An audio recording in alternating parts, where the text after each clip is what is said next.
Sephiroth's Shadow Flare is a very versatile tool, like I said in the first part of this series. If you haven't watched it, make sure you go ahead before you watch this one. It covers frame data and properties, and will help you understand the Shadow Flare a bit more before you watch this video.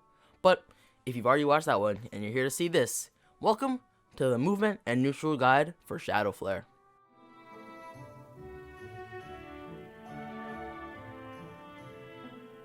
For starters, neutral.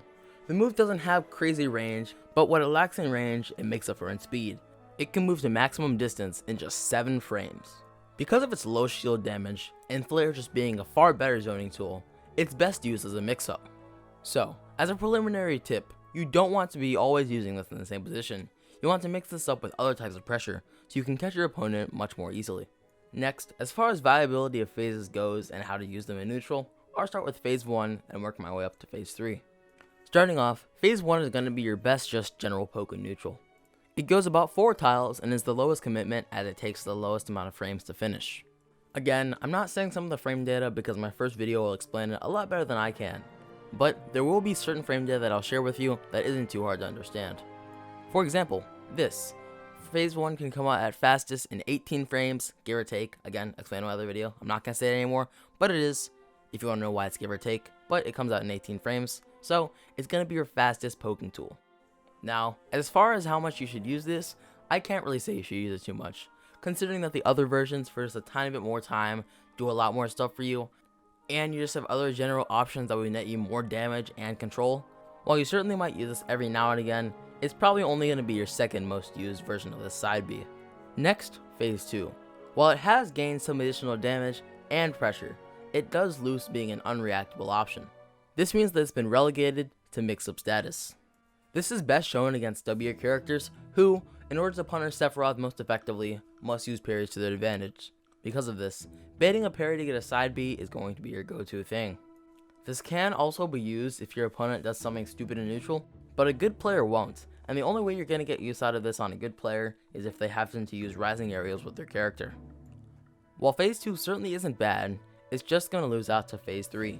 While this phase goes about 4.5 to 5 tiles, phase 3 just goes way past the 5 tile mark. It also deals noticeably less damage than phase 3. And finally, phase 3 comes out only 8 frames slower than phase 2. If you're playing a character with great frame data, and those 8 frames are really going to matter, then phase 2 might see some more use. But other than that, you're probably going to mainly be sticking to phase 1 and phase 3.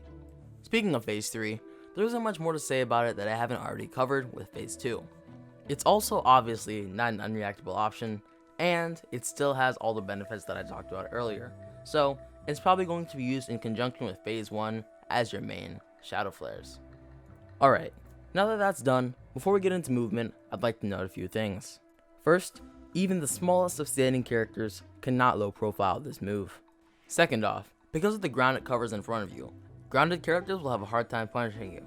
Fast aerial characters will have a much easier time, but I'll talk about how to deal with that in the movement section. Speaking of movement, here it is.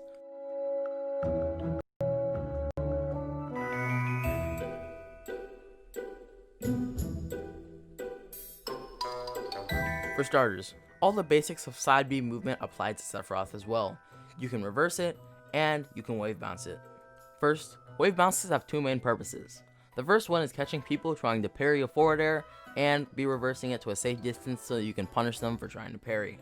The second main use of this is that, against more defensive characters, you can feign like you're giving them space to work out their stuff, and then be reversed right back into them. Oh, and obviously, even if your opponent isn't fishing for parries, you can still use the first technique to keep your move more safe. Next, for reverses, if you're jumping back defensively, you can reverse this to have something on the other end of you. Also, if you're opting to use back air as your main aerial instead of forward air, you can use this to surprise people again trying to get a parry and hit them with a meaty side B. And finally, for all this movement tech to work, you have to obviously jump before using side B, which 99.9% of the time, I recommend you do.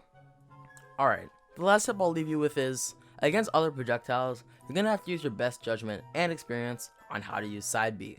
Projectiles in this game are so diverse, and I can't just tell you guys what to do. But remember to use your experience and a bit of intuition to get the job done. Other than that, I hope you guys enjoyed watching the video. I know this video was expected sooner, but Christmas came around and I decided to take a little break. so I hope you're not mad. But regardless, what I do hope is that you enjoyed the video. And lastly, a very small portion of the viewers that enjoy my content are actually subscribed, so if you enjoy, remember to hit that button. Hit the bell, whatever. Later, guys.